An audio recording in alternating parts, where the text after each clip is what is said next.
नमस्कार, स्वागत है आपका सनसेट टीवी में। मैं हूं रामवीर श्रेष्ठ और शुरुआत हो चुकी है छठ महापर्व की। छठ महापर्व शुरू होता है नहाए खाए से, दूसरा दिन होता है खरना, तीसरा दिन होता है पहले अर्घ का और चौथा दिन होता है एक तरह से दूसरे अर्घ का। और ये 4 दिन जो हैं ये प्रकृति को पूरी तरह से समर्पित हैं, सूर्य देव को पूरी तरह से समर्पित हैं।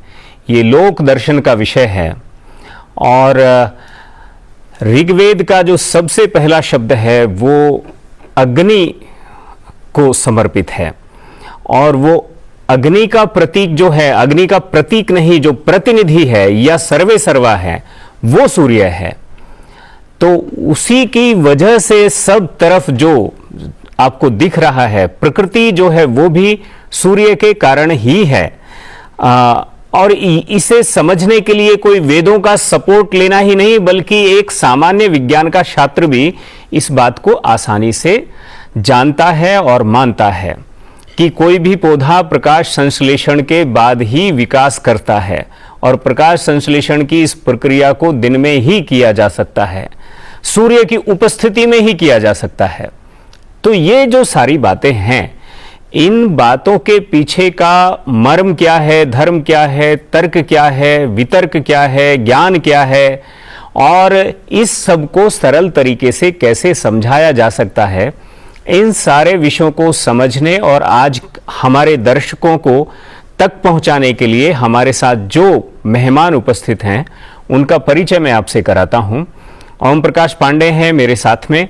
आपका बहुत बहुत स्वागत है। ओम प्रकाश पांडे भारतीय संस्कृति के बड़े दार्शनिक माने जाते हैं। भारत वैभव के नाम से एक बहुत बड़ी किताब आपने लिखी है और साथ में अंतरिक्ष वैज्ञानिक के तौर पर भी आपकी प्रतिष्ठा है।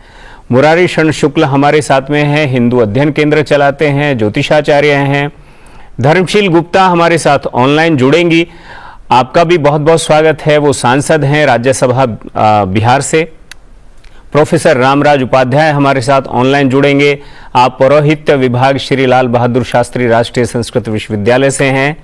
तो ये सब लोग हमारे साथ जुड़ेंगे और इस सारी चर्चा को एक तरह से इसका श्री गणेश जो है वो ओम प्रकाश पांडे जी से करना ही चाहिए।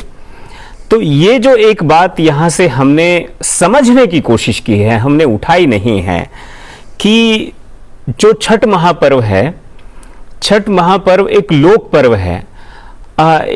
इसको कैसे हम डिकोड कर सकते हैं? ये जो नेचर को, प्रकृति को समर्पित जो त्योहार है, क्योंकि वहां कोई मंत्र नहीं है, कोई पंडित नहीं है, कोई पूजा पाठ नहीं कराया जाता है, ठीक है, सब डायरेक्ट जो है वो जुड़े हैं और यहां पर ना कोई जात है ना कोई पात है। कौन उसी तालाब में सब खड़े हैं, उसी नदी में सब खड़े हैं और किसी का किसी से कोई संवाद भी नहीं है।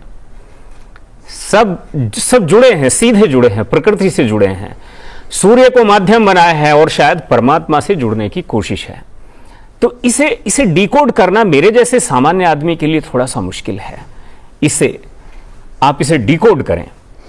देखिए, सबसे पहले तो सूर्य षष्ठी, जिसे हम आम भाषा में छठ कहते हैं, ये पर्व मात्र एक धार्मिक अनुष्ठान ही नहीं है, बल्कि इसके अलावा इसके वैज्ञानिक और खगोलीय कारण भी, और खगोलीय कारण है और उसका प्रभाव जो है वो आपके स्वास्थ्य संचेतना को जोड़ता है और साथ ही में स्वास्थ्य संचेतना के साथ साथ आध्यात्मिक उत्कर्ष भी लाता है और मानसिक पुष्टता प्रदान करता है। ये माने बड़ा मल्टीफेरियस इसका एक वो है। अब सूर्य षष्ठी ये कार्तिक महीने की शुक्ल पक्ष को ही क्यों होती है, सबसे बड़ा प्रश्न ये है। इस पर ध्यान नहीं दिया, ज्योतिषाचार्य हैं वो बताएंगे इस पर। मेरा जहाँ तक मानना, जो आपने डिकोड की बात की उस पर मैं कह रहा हूँ कि पृथ्वी जो है वो 23.44 लंबा है, 911 टिल्ट है, झुकी हुई है अपने अक्ष पर, और वो चारों तरफ घूम रही है, परिक्रमा कर रही है। अब वो जो परिक्रमा कर रही है तो उसमें क्या होता है कि कभी सूर्य ऊपर चला जाता है, कभी सूर्य नीचे चला आता है, कभी सूर्य मध्य में रहता है। तो ये पोजीशन ये है कि जब सूर्य एकदम ऊपर चला जाता है तो कर्क रेखा पर आ जाता है। कर्क रेखा वही मई के महीने में होती है, और वहां से धीरे धीरे दक्षिण होता है। जून के बाद वो दक्षिण होना शुरू हो जाता है, और ये कार्तिक शुक्ल की पक्ष की षष्ठी के दिन पृथ्वी वापस विषुव रेखा पर आ जाती है। विषुव रेखा मतलब विश्व बिंदु, अर्थात वो विश्व जिसे आप भूमध्य रेखा कहते हैं, वहां पर आ जाती है। उसके बाद वो दक्षिण की तरफ चली जाती है, मकर रेखा तक जाती है, और वो मकर रेखा में जाती है। फिर उसके बाद मकर रेखा में जब जाती है तो मकर संक्रांति होती है, जहां से वो लौटती है, फिर उत्तरायण हो जाता है। ये है। तो ये षष्ठी के दिन बृहस्पति सूर्य एकदम भूमध्य रेखा पर होता है, और जब भूमध्य रेखा पर सूर्य होता है तो ये पृथ्वी के बहुत नजदीक लंबवत होता है। भूमध्य रेखा से पृथ्वी के एकदम लंबवत होता है, तो नजदीक होता है। इधर उधर होगा तो थोड़ा डिस्टेंस हो जाता है, एकदम लंबवत होता है। और लंबवत होने की वजह से अल्ट्रावायलेट रेज जो है वो सुबह और शाम उसका जो प्रभाव मारक क्षमता है वो थोड़ा सा गहराई से धरातल पर पड़ता है। अच्छा। और यूबी अल्ट्रावायलेट को हम 3 भागों में डिवाइड करते हैं, UV1, UV2, UV3। तो UV1 जो है वो त्वचा रोग दे देगा, UV2 बोन्स की बीमारी दे देगा, और UV3 जो है आपके बॉडी रेसिस्टेंस पावर को एकदम से नलिफाइड कर देगा। तो ये 3 फैक्टर हैं जो ये घटना घटती है, और इसका पूरा टाइम 3.5 घंटा का होता है, सूर्योदय से के पहले से लेके 3.5, और उसी तरह से अस्त के समय होता है। तो इस समय जो है जब हम क्या कहते हैं कि उषा काल में, या उसको कहते हैं प्रत्युषा काल, ये 2 है। एक शाम का जो होता है वो प्रत्युषा काल कहते हैं, और सुबह जो है उषा काल। इस उषा काल में जब हम जल के प्रवाहित जल या बंधा हुआ जल, किसी तरह से जल में कटी स्नान का एक बहुत महत्व है कि कमर तक आप पानी के अंदर रहें।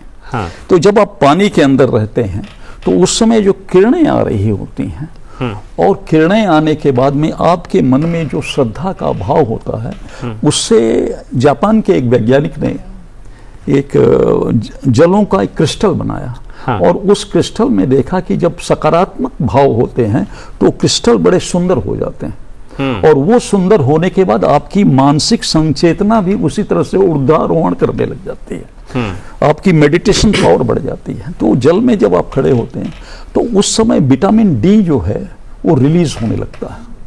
तो विटामिन डी आपके बॉडी के लिए बहुत इंपॉर्टेंट वैलिड चीज है। और उसके बाद जो शरीर के अंदर जो जैविक विद्युत का प्रवाह है वो संतुलित हो जाता है, स्थिर हो जाता है। और ये स्थिरता जब होती है तो आपकी बॉडी क्लॉक जो है, आपका मन एक रूप में आ जाता है, और जब एक रूप में आ जाता है तो एकाग्रता हो जाती है। लेकिन ये सिर्फ पर्टिकुलर इन 2 दिनों में खड़े होने से ये इस बैलेंस को हम हासिल कर लेते हैं? क्योंकि उस समय उस जंक्शन क्रूशियल पॉइंट पर सूर्य होता है, उसके बाद तो नीचे चला जाएगा। क्रूशियल पॉइंट जो 90 डिग्री में बताया, भूमध्य रेखा से एकदम सीधे। तो फिर मुरारी जी ये बताइए कि ये जो ज्ञान है, जो विज्ञान का ज्ञान है, ये ज्ञान सिर्फ बिहार और छत्तीसगढ़ और कुछ पूर्वी उत्तर प्रदेश के लोगों को ही कैसे प्राप्त हुआ? ये बाकी देश में ये इसका उस तरह की प्रैक्टिस नहीं है। BHU में एक बड़े प्रतिष्ठित प्रोफेसर हुए थे, प्रोफेसर राजबली पांडे। उन्होंने एक पुस्तक लिखा है हिंदू धर्मकोश। मैं उसको देख रहा था तो उन्होंने आरंभ की पंक्ति ही लिखी है कि प्राचीन काल में इसका पूरे देश में प्रचलन था। अच्छा। किंतु बाद में वैदिक परंपराओं का ये पर्व धीरे धीरे सिमट गया। उन्होंने ये वाक्य लिखा है। तो मैं भी ये समझता हूं कि चूंकि वैदिक निधि में जो देवता हैं उनमें 5-6 देवताओं का यहां संबंध है। सूर्य प्रथम, संध्या जो उनकी पत्नी है, विश्वकर्मा की पुत्री है, उन्होंने सूर्य को तेज घटाने के लिए उसका घर्षण करके उनकी आभा, और फिर कुछ खंड भी हुए थे जो कई आदित्यों के रूप में, द्वादश आदित्यों के रूप में जाने जाते हैं, तो वहां भी उनकी भूमिका है। और इसलिए सूर्य को जो संध्या में अर्थ देते हैं उसका संबंध संध्या से है, सूर्य की पत्नी संध्या से है। छठ अकेला ऐसा पर्व है जिसमें संध्या में अर्घ दिया जाता है। अस्ताचलगामी सूर्य को भी अर्घ दिया जाता है। उदयगामी सूर्य यानी उगते व्यक्तित्व का, उगते आगे बढ़ते लोगों का सब नमन करते हैं, सब प्रणाम करते हैं, लेकिन अस्त होते सूर्य को भी अर्घ दिया जाता है। छठ अकेला पर्व है। और इसमें भूमिका जो है शिव पुराण के रुद्र संहिता में वर्णन है कि शिव जी के तेज से 6 मुखों वाला एक बालक उत्पन्न हुआ। उनको षण्मुख यानी कार्तिकेय भी कहते हैं। और षण्मुख में षण का तालव्य मूर्धन षण का अर्थ 6 है। तो 6 मुखों वाला जो बालक उत्पन्न हुआ उसका पालन 6 कृतिकाओं ने मिलकर किया। और ये देव विभूतियां जो थी 6 कृतिकाओं यानी 6 माताओं के द्वारा पालन किया हुआ 6 मुख वाला बालक, तो इसका भी संबंध छठ से है। और फिर एक यानी कि इनकी कार्तिकेय की एक पत्नी है जिनको देवसेना कहते हैं, तो उनकी भी 6 प्रकृति के 6 अंगों में छठी वो है, छठी विभूति वो है। तो वो वृद्धावस्था की मानी जाती हैं। और बालक को पालन करने में उनकी बड़ी भूमिका है। जो बच्चा जन्म लेता है, आप देखेंगे, कभी आपने अगर ध्यान दिया होगा, अपने घरों में तो सब लोग ध्यान देते हैं कि बच्चा जब छोटा आयु में होता है, 6 महीना साल भर की आयु में, जब वो कुछ अभिव्यक्त करने लग जाता है 4-5-6 महीने के बाद, तो कभी कभी सोए हुए में अचानक वो हंसने लगेगा, अचानक वो रोने लगेगा, अचानक से वो एकदम से डर जाएगा, विस्मित जैसा हो जाएगा। वो जगा हुआ नहीं है, निद्रा में है। तो लोग कहते हैं कि ये षष्ठी खिलाती है उसको। षष्ठी निद्रा में भी उसका ध्यान रखती है, इसलिए कभी गुदगुदाती है तो हंसने लगता है, कभी उसको डराती है तो रोने लगता है, और कभी कुछ ऐसे रूप दिखाती है तो विस्मित हो जाता है। तो अब ये विस्मय, हंसी और रोना, इससे जो उसके शरीर में ग्रंथियां हैं जो विभिन्न प्रकार के स्रावों का श्रवण करती है, तो वो एक्टिवेट होती है, उनका विकास उसके शरीर में होता है। इसके कारण से अलग अलग भाव निर्माण करने के लिए ये सारा भाव निर्माण करने का कार्य षष्ठी करती है। और इसलिए सूर्य अभी इस समय 5वीं राशि में यानी सिंह राशि में है। सिंह राशि जब आप जोडियक देखेंगे तो सिंह राशि यानी 5वां स्थान पुत्र का स्थान है, संतान का स्थान है। और उसी सूर्य अपनी राशि में स्वगृही सूर्य भी हैं। तो इस काल में ये कार्तिक का छठ होता है।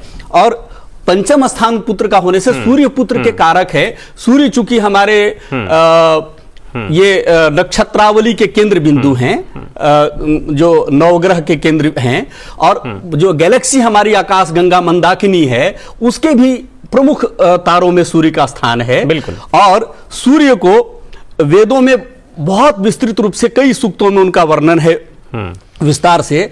आयुर्वेद में सूर्य को जठराग्नि का प्रमुख बिंदु माना जाता है, उसका उत्प्रेरक और कारक भी माना जाता है। बिल्कुल। और सूर्य को पुरोहित भी कहा गया है, यानी सबसे प्रथम और प्रभावी देव के रूप में पुरोहित का अर्थ यहाँ कर्मकांडी और ब्राह्मण से नहीं है। और सूर्य को ऊर्जा का प्राथमिक स्रोत माना गया है, वेदों की बात मैं कर रहा हूं। और सूर्य के तेज को जब सहन नहीं कर पाई विश्वकर्मा पुत्री संध्या, तो विश्वकर्मा के पास गई, बोले मैं कैसे वहां निवास करूं। तो उन्होंने कहा उसका तेज घटाते हैं। तो वो जो उपक्रम विश्वकर्मा ने बताया, सूर्य का खनन कर करके और उसका तेज घटाया, तो रहने योग्य जब हुई, तो छाया और संध्या, वहां उन्होंने छाया का निर्माण किया संध्या ने, और अपना स्थान छोड़कर गई थी विश्वकर्मा। तो छाया भी उनकी एक पत्नी है। तो सूर्य जब अस्ताचल की ओर जाता है तो छाया होता है, यानी रात्रि अंधेरा, उसको छाया बोलते हैं। और संध्या ने चूंकि लोकोपकारी बनाया उनको, उनका तेज घटाकर लोकोपकारी बनाया, तो इसलिए उस संध्या के इस पावन कृत्य की स्मृति में हम संध्या के समय अस्ताचल सूर्य को अर्घ्य देते हैं। इसके आगे की जो बातचीत है, प्रोफेसर रामराज जो हैं वो लगातार आपको भी सुन रहे हैं। और प्रोफेसर साहब, आपका बहुत बहुत स्वागत है। पुरोहित विभाग श्री लाल बहादुर शास्त्री राष्ट्रीय संस्कृत विश्वविद्यालय के प्रोफेसर हैं प्रोफेसर रामराज। ये जो मुरारी शरण शुक्ल जिस बात को कह रहे थे, उस बात को थोड़ा सा और डिकोड करने की कोशिश हम कर सकते हैं क्या? देखिए, जो बात चल रही है आज सूर्य षष्ठी के अवसर पर, वस्तुतः सूर्य के संबंध में जो कहा जा रहा है वेदों में वो सारी बातें प्राप्त है। यहाँ तक निष्कर्ष के रूप में वेद कहता है कि सूर्य आत्मा जगतस्थ। हाँ, इस जगत का, इस ब्रह्मांड का जो मूल है वो सूर्य है, क्योंकि सूर्य को आत्मा के रूप में स्वीकार किया गया है। तो सूर्य षष्ठी जो है, षष्ठी और सप्तमी तिथि, ये दोनों के स्वामियों के बारे में यदि विचार करते हैं तो सप्तमी का स्वामी सूर्य होता है, षष्ठी का स्वामी जो है स्कंद है। तो स्कंद का संबंध स्कंद माता से है। तो इसलिए स्कंद क्या है? पुत्र है। तो पुत्र के लिए माता जितना श्रम करती है, तो माता की कृपा इसमें सीधे पुत्र के ऊपर प्राप्त हो रही है। इसलिए सूर्य जो है, सूर्य का और षष्ठी का जो ये संबंध है, वह संबंध विशेषकर पुत्र के रूप में ज्यादा ख्याति प्राप्त है। पुत्र यानी संतान, संतान की प्राप्ति होती है। उसके साथ ही साथ आरोग्य, और आरोग्य से संबंधित अन्य बहुत सारी चीजें जो घर के लिए, किसी गृहस्थ जीवन के लिए अत्यंत अनिवार्य हैं, जिनका योगदान है, उन सभी की प्राप्ति इस व्रत से होती है। यह व्रत अत्यंत ही कठिन है, क्योंकि यह चतुर्थी से शुरू हो करके षष्ठी तक जाके सप्तमी के अर्घ पर इसका समापन होता है। तो एक तरीके से बड़ा लंबा चलने वाला एक प्रकार का अपने आप में अद्भुत व्रत है। जिस लोग आमतौर पर एक दिन का व्रत रखते हैं, ये 4 दिन का व्रत है। ये 4 दिन का व्रत है। हाँ। और व्रतों की परंपरा में जब हम इसको देखते हैं, तो जैसे हमारे यहाँ व्रत है, एक भक्त है, नक्त है, उपवास है, अयाचित है, और इसमें चारों व्रतों का पालन हो जाता है। व्रत के 4 प्रकार हैं। तो चारों प्रकारों का सूर्य षष्ठी व्रत में पालन होता है। इसलिए इस व्रत का जो प्रभाव है लोग पर बहुत ज्यादा पड़ता है। समाज का हर व्यक्ति इस व्रत से सीधे सीधे जुड़ जाता है, क्योंकि इस व्रत का जो संबंध है स्रौत और स्मार्त दोनों से है। पुत्र तो हमें स्रौत से मिलता है, लेकिन इसका पुष्पन और पल्लवन स्मार्त में होता है। तो जब स्मार्त में इसका पुष्पन और पल्लवन होता है, तो लोक के लिए यह सीधे सीधे लाभदायी हो जाता है। आज समाज में जिसको जिस चीज से लाभ होगा, लोग उसकी ओर अपने आप प्रेरित हो जाया करेंगे। उसी का परिणाम है कि यह व्रत बहुत प्राचीन नहीं है, लेकिन जब से यह शुरू हुआ तब से लेके आज तक निरंतर लोक में यह काफी मात्रा में प्रचलित होता चला आ रहा है। क्या आपका असेसमेंट है कि कितना प्राचीन व्रत होगा ये? देखिए, अगर शास्त्रीय दृष्टि से देखा जाए, हाँ। तो यह वैदिक काल का व्रत है। अच्छा। लेकिन वैदिक काल के बाद जो शूद्र काल आए, ब्राह्मण काल आए, इस प्रकार से जो परंपराएं चली, तो बाद में यह व्रत जो है वो अपने ही रूप में रह गया, प्रचारित प्रसारित नहीं हो पाया।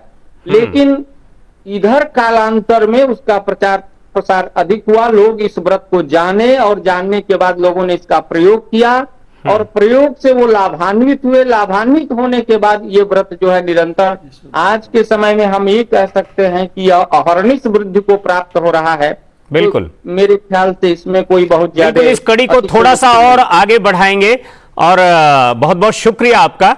हमारे साथ ओम प्रकाश जी हैं, जो उपाध्याय जी जिस बात को कह रहे थे उसको थोड़ा सा और आगे बढ़ाया जा सकता है। हाँ, ठीक है।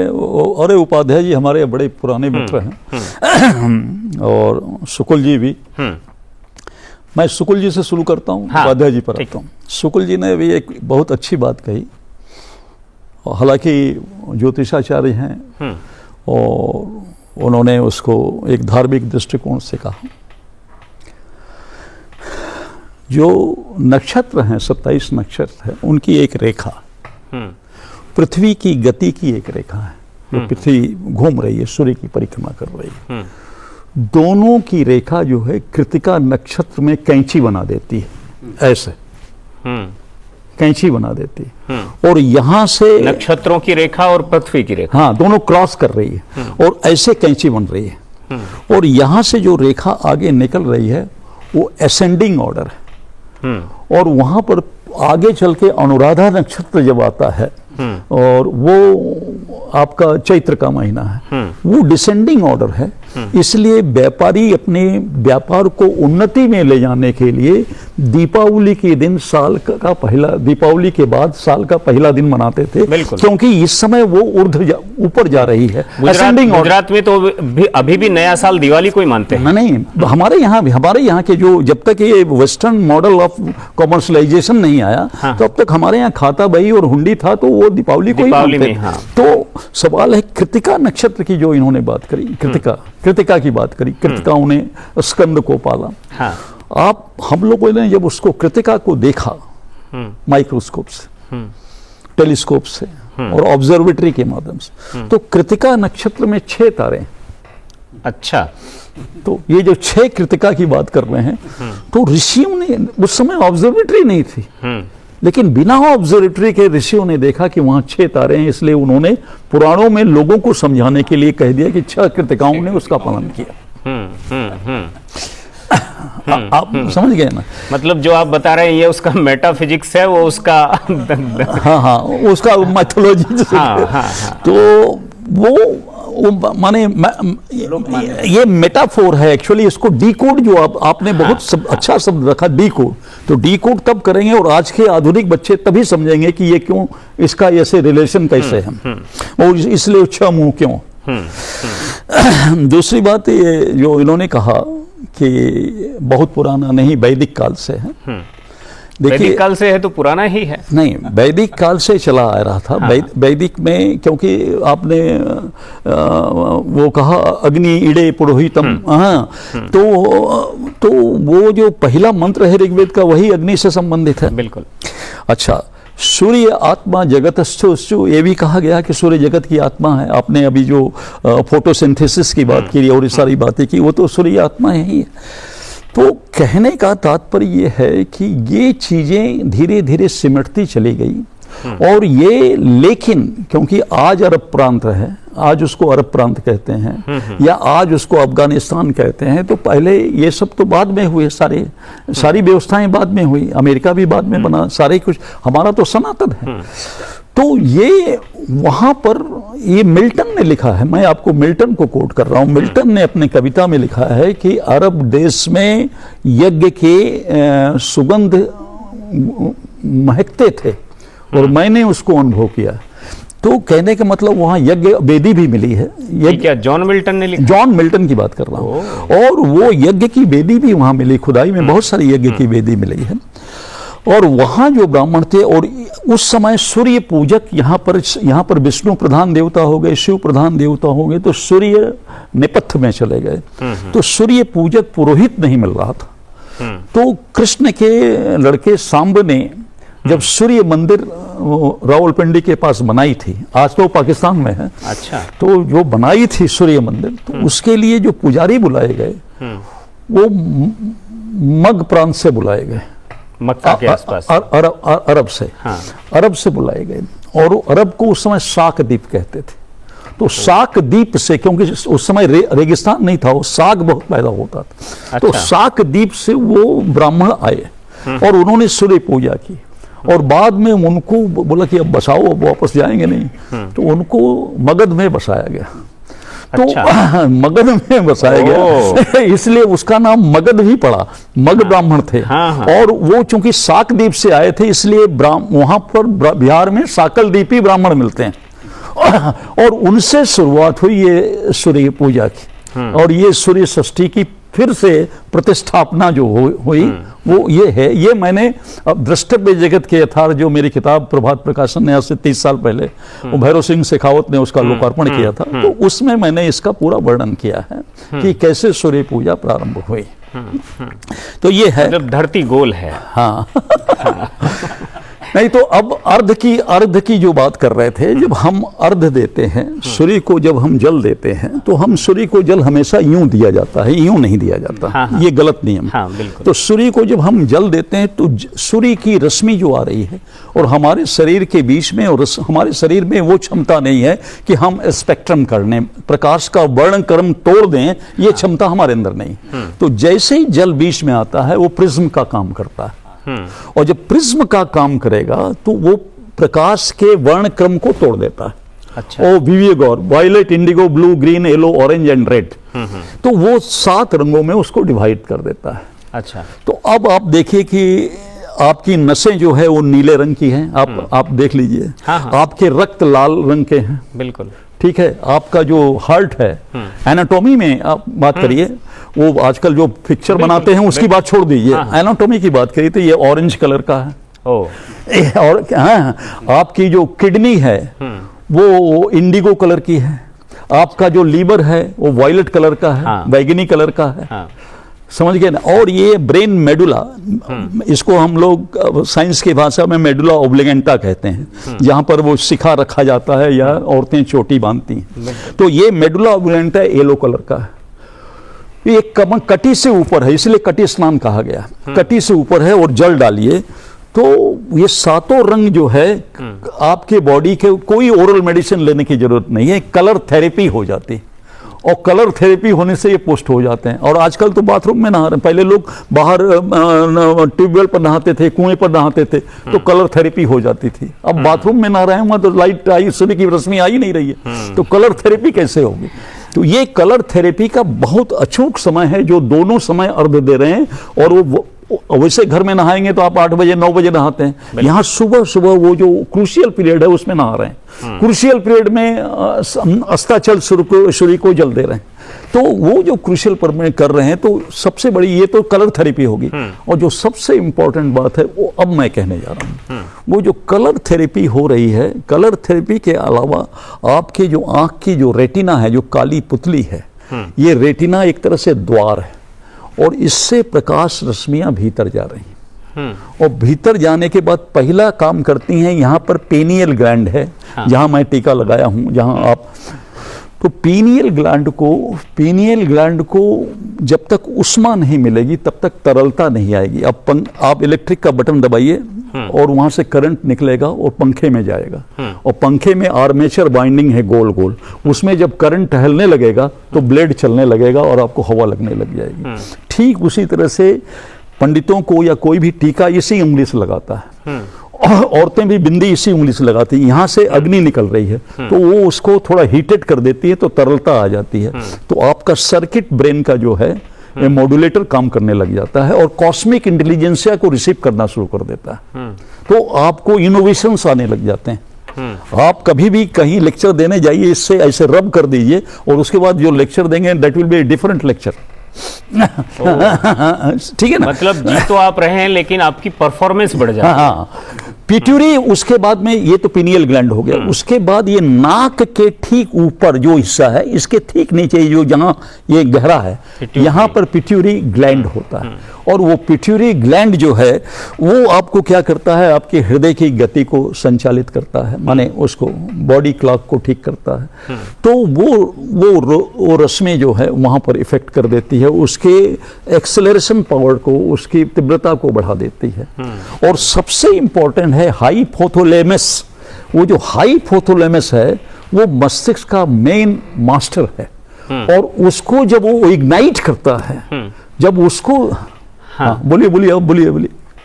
और ये सारा का सारा अर्घ देने से हो जाता है? अर्घ देने से ही हो रहा है। और ये उस क्रूशियल टाइम पर, दैट इज ए प्रॉब्लम का। तो वो जो तंत्रिका का संचालन है, तंत्रिका के संचालन के साथ बॉडी क्लॉक को, माननीय सांसद हैं, बिहार से हैं और राज्यसभा की सांसद हैं धर्मशीला गुप्ता जी, वो हमारे साथ जुड़ी हैं। आप डॉक्टर ओम प्रकाश पांडे जी को आप सुन रही होंगी, उन्होंने कितना उसका वैज्ञानिक जो आधार है उसको ऐसा एकदम स्टील वाला एकदम ऐसा उसका आधार बनाया है, बताया है कि मात्र 2 दिन में अर्घ देने से जीवन की कितनी सारी जो समस्याएं हैं वो समाप्त हो सकती हैं। तो एक तो ये बात है, दूसरा आपसे हम ये भी जानना चाहेंगे, चूंकि उस पर हमने बात नहीं की है, ये पहला दिन है खाए नहाए, दूसरा दिन है खरना, तीसरा दिन है अर्घ का, चौथा दिन है अर्घ का। इसका जो ये पूरा प्रोसेस है, प्रक्रिया है, इस प्रक्रिया को एक बार हमें बता दें। और हमने तो ये भी सुना है कि जो लोग व्रती होते हैं वो दिवाली पर ही, अपने दिवाली के तुरंत बाद ही अपनी तैयारी मन की करना शुरू कर देते हैं व्रत के लिए। तो वो कैसी तैयारी होती है वो भी बताएं। सबसे पहले माँ छठी मैया पूरे देशवासियों को कल्याण करे, खुशियां दे, स्वस्थ रखें। और मैं सुन रही थी, और आपको धन्यवाद कि आपने ये बहुत ही अच्छा अपने संसद टीवी के माध्यम से ये कार्यक्रम रखा है। ये छठ महापर्व जो है लोक आस्था का ये महापर्व है, और इसमें ये कार्तिक मास इसको शुभ माना जाता है। लोग कार्तिक भी नहाते हैं और पूर्ण 1 महीने लहसुन प्याज और नॉनवेज मतलब कि मीट मछली नहीं खाते हैं। पूरे कार्तिक जो छठ व्रती होती है, मैं भी छठ व्रती हूँ और मैं भी छठ करती हूँ। आज नहाई खाई है, ये 4 दिन का पर्व होता है छठ महापर्व। और इसका प्रथम दिन आज है जो नहाई खाई है। इसमें हमारे मैं बिहार की बात करूं तो बिहार में तो आज नहाए खाए के दिन लोग क्या क्या करेंगे, क्या क्या कर रहे हैं, आपने भी क्या क्या किया है? और मैंने पहले भी कहा दिवाली के तुरंत बाद से भी क्या लोग इसकी कुछ तैयारी शुरू करते हैं? बिल्कुल, दीपावली के बाद से यहाँ पर एक मतलब कि टोकरी होती है बांस का। अच्छा। बांस का बना हुआ हम बड़ा सा टोकरी लेते हैं, और सूप जिसे डगरा भी कहा जाता है, वो सूप लेते हैं, कोनिया खरीदते हैं, और उसके बाद लौकी खरीदते हैं, कद्दू, जो नहाय खाए के दिन कद्दू, चने की दाल, अरबा चावल, साग, दही, सब्जी, वो नदी में जाकर नहा करके गंगा जल से स्नान करके और नहाई खाई करते हैं। सुबह से निर्जला रहकर दोपहर को खाते हैं। फिर हम गेहूं धोते हैं, चावल धो करके उसको सुखाते हैं, फिर उसको हम लोग जाता में भी पीसते हैं, चकड़ी में भी। आज भी जो ट्रेडिशनल हमारा आस्था है वो भी है, लोग जाता में भी पीसते हैं और मशीन में भी पिसाते हैं। तो आज नहाई खाई प्रथम दिन है। दूसरा दिन खरना होता है। तो खरना में दिन भर निर्जला रह करके शाम को फिर गंगा जल से स्नान करके हम लोग ये गुड़ का खीर बनाते हैं, और चूल्हा पर बनता है जहाँ पर लकड़ी या गोईठा जलावन होता है, वो गैस पर नहीं बनती है। नहीं बनता, नहीं गैस पर नहीं बनती है। और उसमें गुड़ का खीर बनाते हैं, रोटी सेकते हैं, केला और मूली, तुलसी पत्ता, हम लोग उसको यानी कि नैवेद्य देते हैं छठी मैया को। दिन भर निर्जला रह के शाम को पूजा होती है घर में छठी मैया का, और उस पे हम लोग नैवेद्य देते हैं। उसके बाद छठ व्रती रात को वो प्रसाद ग्रहण करती है, मतलब नैवेद्य देने के बाद। और फिर उसके सुबह वो सांझ का अर्घ होता है, जिसे हम सांझ का अर्घ कहते हैं। उसमें दिन भर निर्जला रह करके शाम को हम डूबते सूरज को अर्घ देते हैं। अस्ताचलगामी सूर्य को नदी में जाकर के, पोखर में जाकर के हम अपने परिवार के साथ, परिजनों के साथ, समाज के साथ जाकर के डूबते हुए सूरज को अर्घ देते हैं। और उस दिन से शुरू हो जाता 36 घंटे का निर्जला व्रत, और बिल्कुल निराहार रह के निर्जला रह करके फिर हम सुबह में उगते हुए सूरज को अर्घ देते हैं। और ये बहुत ही पवित्र पर्व होता है। इसमें बहुत सारी मन्नतें जो सूर्य देवता है उनसे हम लोग मांगते हैं, छठी मैया से मांगते हैं। और निश्चित रूप से ऐसा देखा भी गया है, महसूस भी किया गया है कि छठी मैया और सूर्य देवता वो निश्चित रूप से आशीर्वाद देते हैं। उस दिन का वो आशीर्वाद बिल्कुल अलौकिक होता है, लोगों को लगता है जो आस्था से पर्व करते हैं। तो निश्चित रूप से सूर्य देवता सबों के जीवन में प्रकाश भरते हैं और जीवन सुखमय होता है। जितने भी विघ्न होते हैं वो भी मतलब जीवन से ऐसा ऐसा भी हमने सुना है कि जिन कपल की शादी हुई होती है अभी अभी और अगली बार जब छठ का महापर्व आता है तो वो आमतौर पर व्रती रहती हैं और साथ में वो संतान की भी कामना वो करती हैं, सूर्य भगवान से, छठी मैया से वो बच्चा भी मांगती हैं, ऐसा है? बिल्कुल, हाँ बिल्कुल। सूर्य भगवान और छठी मैया, उसमें हम लोग का एक गीत है कि बाझिन को पुत्र दिल है छठी मैया। अच्छा, इस तरह से हम लोग लोक गीत भी गाते हैं। तो निश्चित रूप से जो अपंग हैं उनको भी जो है वो स्वस्थ हो जाते हैं सूर्य देवता छठी मैया के आशीर्वाद से। जिनको पुत्र रत्न की प्राप्ति नहीं होती है उन्हें भी सूर्य देवता और छठी मैया के आशीर्वाद से। आप भी अपनी सखियों के बीच में बैठ करके कुछ गाती हैं? बिल्कुल। तो एक थोड़ा सा क्या गाती हैं, थोड़ा सा हम लोगों को, देश के जो हमारे दर्शक हैं उनको कुछ सुनाइए ना आप। बिल्कुल, मैं सुनाती हूँ जी। मुझे तो अच्छा से गीत नहीं आता, लेकिन 2 लाइन बगाती हूँ जी। तो जे केलवा जे फरला घउद से वही पर सुगा मारे राय, वही पर सुगा मारे राय। मार बौरे सुग धनुष से ई केला छठी माई के जाय, ई केला रौना माई के जाय, ई केला सूर्य देवता के जाय।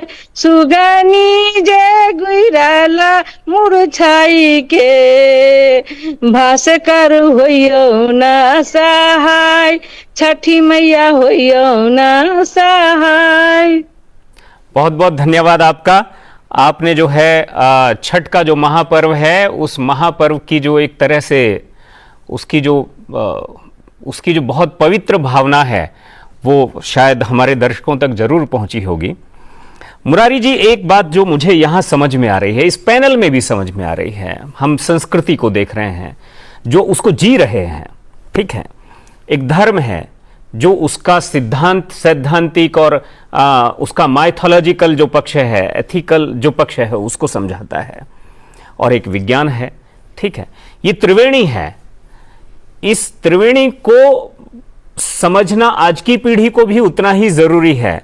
जो लैपटॉप पर और टैब पर काम कर रहे हैं, अगर वो विज्ञान, संस्कृति और धर्म का आधार, ठीक है, इन तीनों चीजों को एक साथ अगर समझें तो देखें तो लगता है कि जैसे एक ही त्रिशूल है, ये कुछ अलग भी नहीं है। जी, क्या कहेंगे? आपकी बात बिल्कुल सही है। और जो व्यवहार में दिखता है और जो सिद्धांत है, दोनों के तालमेल की अगर बात करेंगे, जिसकी चर्चा आपने त्रिशूल या त्रिवेणी के रूप में की, तो मेरे जानकारी में ऐसे 25-30 परिवार हैं जिनके घर में पुत्र का जन्म, संतान की उत्पत्ति सूर्य षष्ठी व्रत करने के बाद ही हुआ। ऐसे मैं कई परिवारों को जानता हूं, और उन्होंने व्रत लेकर, संकल्प लेकर व्रत किया लगातार, और उनको संतान की प्राप्ति हुई, निसंतानता मिटी। मैं कहना यह चाहता हूं कि यदि आज के समय में निसंतानता बहुत तेजी से बढ़ रही है, अधिक आयु में विवाह करने के कारण से 5-7 साल 10 साल लोगों को संतान प्राप्ति के लिए चिकित्सा कराने के लिए हॉस्पिटल्स घूमना पड़ता है, वैसे में सूर्य षष्ठी व्रत एक अमोघ व्रत प्रक्रिया है। यदि इसका हम जीवन में अपनाएं, इसको अनुगमन करें, तो संतान वाली विषय वो समस्या ही समाप्त हो जाएगी। और दूसरा, बिहार में इसका मतलब ये जो समस्या है ये कम है। सूर्य षष्ठी व्रत जो करते हैं उन परिवारों में नहीं है ये समस्या। जिनके यहाँ संतान नहीं होती होगी वो करते हैं। और जब आप उसमें एक वैज्ञानिक पहलू मैं बताता हूं, कमर तक अगर आप जल में खड़े रहते हैं 3-4 घंटे तक, सूर्य के अस्त होने के समय में आप अर्घ्य देते हैं, सूर्य के उदय होने के समय अर्घ्य देते हैं, उसके पूर्व आप कुछ बहुत घंटों तक जल में खड़े रहते हैं। और तो यहाँ तक का वैज्ञानिक पक्ष जो है, साइंटिफिक डिकोड, उसको ओम प्रकाश जी ने किया ही है कि कैसे 7 रंग आपके सातों शरीर के जो अंदर 7 रंग हैं, उसकी रश्मियां कैसे उसमें आत्मसात होती हैं, ये भी उन्होंने किया है। जी, उसमें मैं 2-4 बातें जोड़ना चाहूंगा कि जब आप यहां तक पानी में रहते हैं तो जठराग्नि का जो मूल स्थान है वो यही है। और यहाँ पित्त बढ़ने से, वात बढ़ने से जो समस्याएं होती है, आमवात बढ़ने से, वो सब सम्मित हो जाती हैं जल में आप यहाँ तक डूब के कुछ समय खड़े रहते शीतकाल में। ये चूंकि शीतकाल का ऋतु ठंडक का आ गया, शरद, एक ये आयुर्वेदिक पहलू है। दूसरा, सूर्य की रश्मियों में 6 प्रकार के गुण माने गए हैं। वो गुणों का नामकरण जो शास्त्रों ने किया है, दहनी, पचनी, धूम्रा, कर्षिणी, वर्षिणी और रसा। अच्छा, ये जो नामकरण है, दहनी का अर्थ है जलाना, और पचनी का अर्थ है पाचक यानी जठराग्नि, धूम्रा का अर्थ है बादल निर्माण, धूम्र यानी धूम्र रूप में बादल होता है, कर्षिणी यानी खींचना, आकर्षित करना, बादलों को नीचे खींचना यानी उनके टेम्परेचर थोड़ा बढ़ाकर उनको ऊर्ध्व जब जाने लगते हैं तो कंडेंस हो जाते हैं, और वर्षिणी का अर्थ वर्षा करना, और रसनी का अर्थ है, रसा का अर्थ है कि रसों को संतुलित करना। हमारे शरीर के अंदर जो 6 प्रकार के षड्रस हैं, और एक उसमें भक्ति का रस, जिसको तुलसीदास जी ने कहा कि 6 शास्त्र सब ग्रंथन को रस, ये 7वां रस है। इससे जो आस्था आती है, आस्तिकता आती है, सकारात्मकता आती है, ये सभी रसों का वर्धन सूर्य की रश्मियां करती हैं। ये आध्यात्मिक और धार्मिक विषय, वैज्ञानिक विषय भी है। इन 6 गुणों का प्रतिनिधित्व करने के कारण यहां षष्ठी नाम का विषय आरोहित होता है सूर्य पर, और इसी 6 गुणों को स्त्रीलिंग के रूप में माना गया है, गुणों को मातृ रूप में माना गया है, तो इसलिए षष्ठी मैया कहते हैं इसको। ये भी एक षष्ठी का, छठ व्रत का, इसके नामकरण का एक पहलू है। तो सूर्य केवल संतान का कारक नहीं है, सूर्य इंटेलिजेंसी का भी कारक है, सूर्य प्रतिभा का भी कारक है। और इसीलिए जिन क्षेत्रों में सूर्य की पूजा लगातार होती रही, वहां के बच्चे लगातार एक्सेल करते रहे कॉम्पिटिटिव एग्जाम्स में। इसका भी एक बड़ा कारण है, बिहार के लोगों का अधिक आईएएस बनने का, अधिक मीडिया में अधिक लोगों के होने का, यह भी एक कारण है। मतलब अगर देश में जो युवा इस कार्यक्रम को सुन रहे हैं, वो इस बात को भी समझे, मुरारी जी ने जो एक तरह से संकेत दिया है कि अगर आप इस व्रत को करते हैं तो इस व्रत के करने का परिणाम क्या होता है कि आप मेधावी होते हैं, और मेधावी होंगे तो जाहिर तौर पर जो आपके सामने जो भी प्रतियोगिताएं आएंगी आप उनको पार कर जाएंगे, पास कर जाएंगे। और उन्होंने तो ये भी कहा कि शायद बिहार के जो नौजवान हैं वो ज़्यादा से ज़्यादा आईएएस पीसीएस हैं, तो उसका कारण भी एक यही है। यहाँ पर प्रोफेसर रामराज जी भी हमारे साथ जुड़े हुए हैं। रामराज जी, यहाँ संस्कृति, धर्म, विज्ञान और मैंने कहा इस सबको एक त्रिवेणी है। इस त्रिवेणी में एक गोता और लगाया जाए। ठीक बात। जो यहाँ वार्ता चल रही है, इस वार्ता के क्रम में जी एक और नवीन चीज है कि यह जो व्रत है वो आग्रहायण यज्ञ का प्रतीक है। कौन सा यज्ञ आग्रहायण बताया यज्ञ आपने? क्या है? ये यज्ञ जो है वो वैदिक यज्ञ है। वैदिक काल से यह यज्ञ चला आ रहा है। जब हमारे खेतों में नई फसलें उत्पन्न होती हैं तो उन नई फसलों से जो हम यज्ञ करते हैं उसका नाम आग्रहायण यज्ञ है। आग्रहायण। अब ये सूर्य षष्ठी जो व्रत है वो नहाय खाए से जब शुरू होता है तो उस दिन जो लौका भात का जो व्रती सेवन करती हैं तो उसमें जो चावल बनता है वो चावल नया अन्न होता है, जो अभी अभी नवीन अन्न उत्पन्न हुआ है। बिल्कुल बिल्कुल।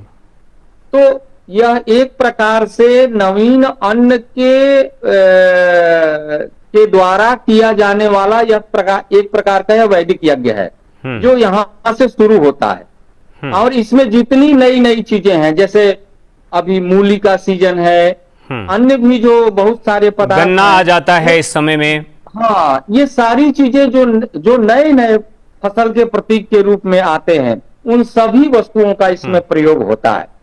और यह एक संधि पर्व है क्योंकि अब शरद ऋतु शुरू हो जाएगी। शरद ऋतु शुरू हो चुकी है ना, अब धीरे धीरे मौसम परिवर्तन होने लगा। तो संधि जन्य जितने भी कुप्रभाव हैं, संधि जन्य जितने भी कुप्रभाव हैं, समस्त कुप्रभावों को यह व्रत नष्ट करता है और साथ ही आग्रहायण यज्ञ की पुष्टि करता है। अब उससे क्या होता है कि उससे नवीनता आती है। जब हम नवीन फसलों का सेवन शुरू कर देते हैं तो हमारे शरीर में एक नूतन ऊर्जा का संचार होता है। और जो पंच तत्व है, क्षिति, जल, पावक, गगन, समीर, इन 5 तत्वों से हमारा शरीर बना हुआ है। तो उसमें जो प्राकृतिक ऊर्जा जो सूर्य के रूप में प्राप्त हो रही है, क्योंकि उनके किरणों में भी, उनकी प्रकाश की गति में, उनकी तीव्रता में भी परिवर्तन होता रहता है। बिल्कुल होता रहता है। बहुत बहुत आपका धन्यवाद, आपने हमारे दर्शकों तक अपना जो नजरिया है उसको साझा किया, इसके लिए। यहाँ पर ये सारी चर्चा ओम प्रकाश जी, आप देख रहे हैं कि उसका धार्मिक पक्ष भी है, सांस्कृतिक पक्ष भी है, लेकिन मैंने एक बात फिर कही, आज का जो युवा है जिसके बारे में ये कहा जा रहा है कि वो युवा जो है कहीं नास्तिक ना हो जाए, और ये खतरा भी है शायद, उसके सामने ये जो इंटरलिंकिंग है आपस में, संस्कृति का धर्म से, धर्म का विज्ञान से, और विज्ञान का व्यक्ति से, तो ये इंटरलिंक को एक बार और उसको समझाने की जरूरत है। बिल्कुल सही है। देखिए, ऐसा है कि 2-3 चीज़ मैं बता देता हूँ। इसलिए जब तक देखिए मनुष्य सबसे पहले हमारे जो ये वेस्टर्न कॉन्सेप्ट जो हमारे अंदर आए, तो हम भी उनके जैसे ही हो गए कि बस यही जीवन है, यही सब कुछ है। हम लाइफ साइकिल पर विश्वास नहीं करते, तो मृत्यु से बहुत डर लगता है। और आजकल इतना एक्सपेंसिव हो गया है मेडिकल लाइन, तो आदमी स्वास्थ्य से भी बहुत प्रिकॉशन रखता है। तो इसमें अगर हम इसके जो हाइजीनिक पॉइंट हैं, जो इसका हेल्थ कंसर्न पॉइंट हैं, इससे कितने बेनिफिट हो सकते हैं, उसको अगर हम लॉजिकली उनके दिमाग में डाल दें, तो उसके मतलब वो ऑटोमेटिकली उसको करने लग जाएंगे। ये जो मैं आपको कलर थेरेपी की बात करी, ये 2012 में जब मैं दिल्ली यूनिवर्सिटी में बोला और साइंस फैकल्टी में बोला, उसके बाद से स्टूडेंट जब तक वहाँ पढ़ते रहे तब तक मुझे फ़ोन करते रहे कि सर अब हम लोग तिल का तेल जलाते हैं और सुबह जो है बाथरूम से बाहर निकल के सूर्य को लोटे में जल डाल के ऐसे करते हैं। और तिल का क्या है वो तो मैंने दीपावली में बोल ही दिया था, और वो नहीं, लेकिन अभी जो हमने हमारे शुक्ल जी ने जो बोला वहीं से मैं लेता हूँ, और कि ये जो हाइपोथैलेमस नाम का जो एक ग्लैंड है, ये सबसे बड़ी बात यह है कि जब सूर्य की रश्मि से वो रेज से जो फोटॉन्स आ रहा है, वो जब रेटिना के माध्यम से उसको इग्नाइट करता है, तो आदमी की प्रजनन क्षमता बढ़ जाती है। प्रजनन क्षमता बढ़ जाती है। और ये एक बड़े डॉक्टर BK माथुर हुए थे इसी के प्रेगनेंसी को देखने के लिए, और वो उन्होंने इस पर रिसर्च किया, और उनकी रिसर्च है वो है नहीं, बेचारे चले गए, हमारे अच्छे मित्र थे। तो वो जो है प्रजनन क्षमता को बढ़ाता है। तो ये एक चीज हो गई। दूसरी बात है, अभी हमारी सांसद महोदया ने बहुत सारी बातें करी। अब देखिए, आज जैसे नहाए खाए है, और उन्होंने कहा कि चना का दाल, कद्दू, चावल, दही, केला, और इन्होंने कहा कि बिहार के लोग जो है वो ज्यादा बुद्धिमान होते हैं। ये अधूरी बात कहा इन्होंने। वो कारण बता देते हैं, बिहार के लोग नहीं। देखिए, जिसमें पोटेशियम एंड मैग्नीशियम दोनों हो जिस वस्तु में, उसका जो ग्रहण करता है वो अल्ट्रा ब्रेन का व्यक्ति होता है। और ये है केले में मिलता है। और वो जो धान जो लकड़ी की ओखली में कूटा जाता था, तो वो देखिए धान में जब होता है तो वो गीला होता है, लेकिन सूर्य की रश्मि से वो पीला होता चला जाता है। तो वो जो पीलापन है वो हो गाय का दूध पीला होता है, और ब्रेन मेडुला भी आपका पीला होता है। तो ये जहां जहां मिलता है, चाहे वो मद्रास में मिले, चाहे बंगाल में मिले, कहीं भी मिले, वहां के लोग ऐसे होते हैं। दूसरी बात, मैं नहाए खरना ये चारों चीजों को खत्म कर देता हूं। तो उन्होंने कहा, तो उसमें जो है कि 3-4 दिन का व्रत रखते हैं, ऊर्जा चाहिए आपको बिल्कुल सस्टेन करने के लिए। तो चना जो है वो प्रोटीन पैदा कर रहा है, वो जो कद्दू है वो विटामिन A दे रहा है, और जो चावल है वो कार्बोहाइड्रेट दे रहा है जो आपको मेंटेन करेगा। बिल्कुल। उसके बाद में जो खरना है उसमें गन्ने का रस और गुड़ के साथ खीर बनाया जाता है, जैसा उन्होंने बताया। तो ये जो है ग्लूकोज, कैल्शियम और एनर्जी, ये 3 चीज आपको प्रोवाइड कर रहा है। मतलब ये ऐसे ना समझी से नहीं है, इसके पीछे खूब जो उन्होंने जो चीज रखा गया है, उसका मतलब है। हाँ, खूब समझ कर किया गया है। धर्मशीला गुप्ता हमारे साथ फिर एक बार जुड़ी हैं। जी, आप इस सारी पूरी चर्चा को यहाँ सुन रही हैं, और उसका जो वैज्ञानिक पक्ष है वो ओम प्रकाश पांडे लगातार बता रहे हैं। और उन्होंने यहां तक भी बताया कि केला ही क्यों, चावल ही क्यों, दही ही क्यों, घिया यानी कद्दू ही क्यों, ये सब भी उन्होंने बताया कि क्यों।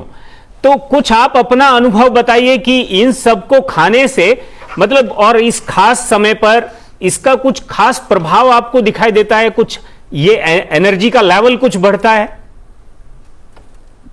बिल्कुल। पांडे जी ने बहुत ही तार्किक बातों को कहा है। उन्होंने जैसा कि हम एक बार ही खाते हैं, हमारी बिहार के हर घर में हमारी बहनें करती हैं इसको, तो वो एनर्जी फील होता है, यानी कि भूख नहीं लगता और इतनी मन में वो श्रद्धा होता है, भाव होता है छठी मैया और भगवान भास्कर के लिए कि एक अलग माहौल होता है, खुशियां होती हैं और आस्था होता है, तो भूख बिल्कुल नहीं लगती और एनर्जी आता है। ये माँ की मतलब छठी मैया की शक्ति हो या भगवान भास्कर का मतलब कि उनका आशीर्वाद हो, तो ये बिल्कुल छठ व्रती बिल्कुल थकती नहीं है। और थोड़ा सा भी मतलब कि उनके चेहरे पर उनका मुंह मलिन नहीं होता, एक अलग तेज होता है। जैसे कि सूर्य भगवान भास्कर का जो सूर्य के किरण में तेज होता है, वो तेज छठ व्रती के चेहरे पे दिखाई पड़ता है। बिल्कुल वो तेज दिखाई पड़ता है, आपके चेहरे पर भी वो तेज हम देख रहे हैं यहाँ बैठे बैठे। नहीं, लेकिन जो समापन बहुत बहुत शुक्रिया आपका, आप हमारे साथ जुड़ी और एक लोक गायिका हैं इंदु, वो हमारे साथ जुड़ी हैं और छठ मैया के जो गीत हैं वो उन गीतों का जो भाव है वो भाव भी वही ताकत देता है, वो भोजन जैसी ही ताकत शायद देता है वो भाव भी। तो उस भाव रूपी भोजन को जो है वो पूरे देश में जो दर्शक हमारे जुड़े हैं, हम चाहेंगे कि आप चूंकि उस विषय में तज्ञ हैं, मर्मज्ञ हैं, तो आप उसमें जरूर कुछ सुनाएं। लले की किरनिया के आसन, सोना सिंहासन हो, सूरज देव आयब हमरो नगरिया, अर्घ के बेरिया हो। लले की किरनिया के आसन, सोना सिंहासन हो, सूर्यदेव आयब हमरो नगरिया, अर्घ के बेरिया हो। केसौर के राम सो घाट सजायब, चौमुख दिया चौतीस जरायब, निर्मल जल सो बाट पटायब हो, सूरजदेव फूल के लटकायब लरिया, अर्घ के फिरिया हो। लले की किरनिया के आसन, सोना सिंहासन हो, सूरजदेव आयब हमरो नगरिया, अर्घ के बेरिया हो। हाट बाजार सो सुप डालन लाओ, ठेकुआ पीरिकिया फल लाए साठ लाओ, झूमी झूमी गायब महिमा हो, सूरजदेव बांधलो पियरी धोतिया, के बेरिया हो। बहुत बहुत शुक्रिया आपका इंदु, आपने हमें एक बहुत सुंदर सा भजन सुनाया हमारे दर्शकों को और जो छठ महापर्व में जो भाव है वो आज उस भाव को जो है ताकि लोग जी सकें, उसको समझ सकें। समय बहुत कम रह गया है। और कब में बीत गया ये भी पता नहीं चला। हम चाहेंगे कि इस पर एक लबो लबाव के रूप में जो बिहार ये कितने रीजन में ये फैला हुआ है, तो वो तो शायद आज दर्शक जो हैं ओम प्रकाश पांडे जी ने उसका जो वैज्ञानिक पक्ष बताया है उस पक्ष को सुन करके हो सकता है कि सूर्य को अर्घ देना तो वो कल से ही शुरू ना कर दें और सब शुरू ना कर दें। ये किसी धर्म से भी तो शायद नहीं जुड़ा है। नहीं, धर्म का मतलब क्या है? वो करणीय कर्तव्य जिससे आपका कृतित्व और व्यक्तित्व का विकास हो, धर्म कहलाता। जो धारण कर रहे हैं जो धारण बिल्कुल। तो ये एक बात है, लेकिन हम चाहेंगे कि 1 मिनट में छठ व्रत के बहुत सारे आयाम हैं। छठ में जितनी सामग्रियां उपयोग होती है वो सब पर्यावरण में आसानी से गल मिल जाने वाली हैं। पर्यावरण का पोषक पर्व है ये। और दूसरा, ग्रामीण अर्थव्यवस्था को पालने वाला पर्व है, क्योंकि इसमें जितनी सामग्रियां उपयोग होती है, स्थानीय गन्ने के खेत के गन्ना, स्थानीय मूंगफली के दाने, सुथनी एक फल है, उसको आप वैसे चर्चा में नहीं लेकिन छठ में चर्चा में आता है, सिंघाड़ा फल है। मुझे एक किसान मिला, उसने कहा कि मैं अपना गन्ना जो है मिल में नहीं बेचता हूँ, छठ मैया के पर्व पर बेचता हूँ, अर्पित करता हूँ। हाँ, वो उसी में बेचता है और अच्छा पैसा निकाल लेता है। तो ये ग्रामीण अर्थव्यवस्था को पालने वाला भी पर्व है, परंपराओं को पालने वाला पर्व है।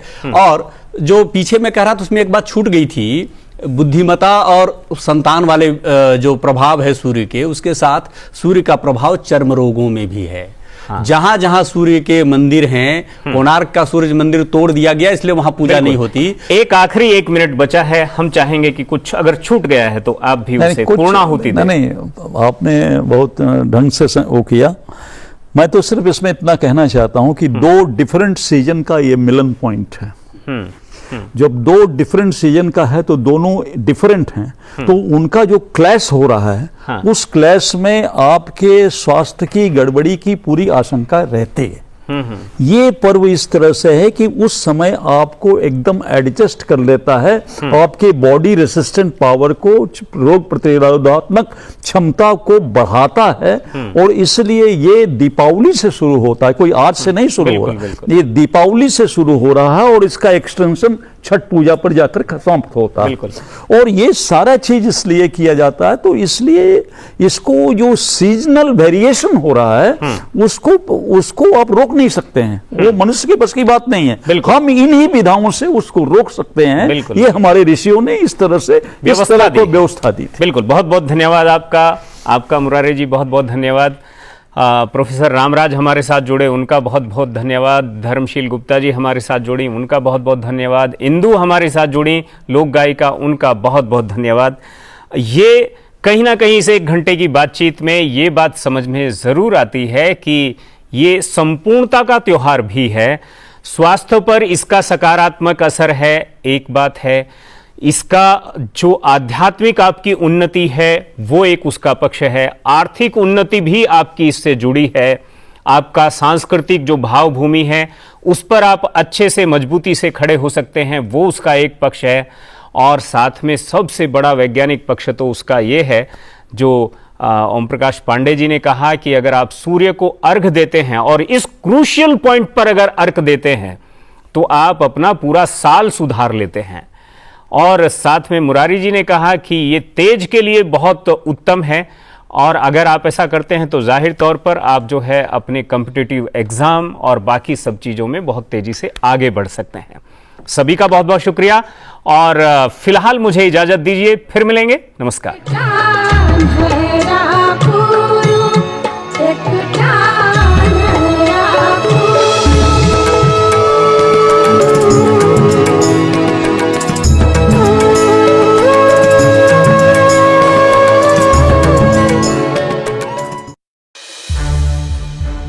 संसद टीवी के और भी प्रोग्राम्स देखने के लिए सब्सक्राइब करें हमारा YouTube चैनल और हाँ, इन्हें लाइक और शेयर करना ना भूलें।